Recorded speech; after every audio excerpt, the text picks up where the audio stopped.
कोई भी कंपनी आज कितनी बड़ी और कितनी कामयाब है, इसके पीछे उसकी कई सालों की मेहनत छिपी होती है। टाटा मोटर्स की कहानी भी कुछ ऐसी ही थी। आज भले ही टाटा मोटर्स देश की सबसे बड़ी कार कंपनियों में से एक हो, लेकिन एक ऐसा दौर भी था जब कंपनी के लिए बाजार में अपनी मौजूदगी बनाए रखना ही एक बड़ी चुनौती थी।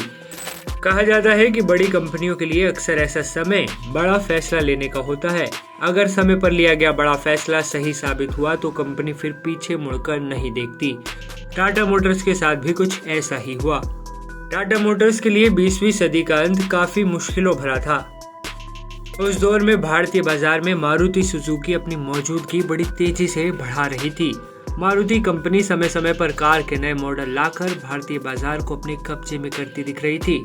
उस दौर में टाटा मोटर्स के पास कार के जितने भी मॉडल थे वो इतने पुराने हो चले थे कि अब मारुति के सामने दिन पर दिन उनकी मांग कम होने लगी।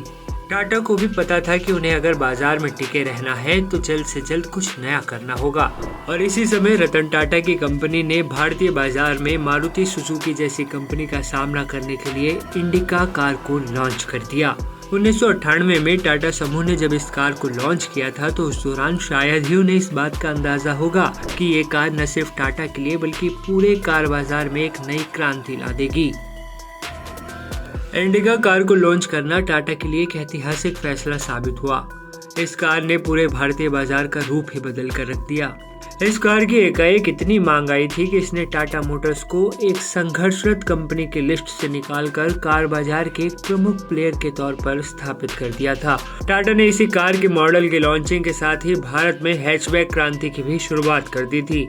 आपको बता दें कि 1998 के दौर में किसी कार में इतनी सुविधाएं नहीं होती थी जितनी टाटा ने अपनी इंडिका कार में दे दी थी। टाटा की इंडिका एक अत्याधुनिक हैचबैक कार थी जो उस समय पर भारत में उपलब्ध किसी भी कार से अलग थी। इस कार का स्टाइलिश डिजाइन, कंफर्टेबल इंटीरियर और पावरफुल इंजन इसे दूसरी कारों से अलग करता था। यही वजह थी कि ये इंडियन कार लवर्स की पहली पसंद बन गई। खास बात ये थी कि इंडिका को इटालियन डिजाइन हाउस IDD ने डिजाइन किया था। इंडिका देश की पहली ऐसी कार थी जिसमें पावर विंडो, सेंट्रल लॉकिंग और एयर कंडीशनिंग जैसी सुविधाएं उपलब्ध थी। इंडिका की कामयाबी को देखते हुए ही कंपनी ने साल 2008 में इसका नया वर्जन भी लॉन्च किया था।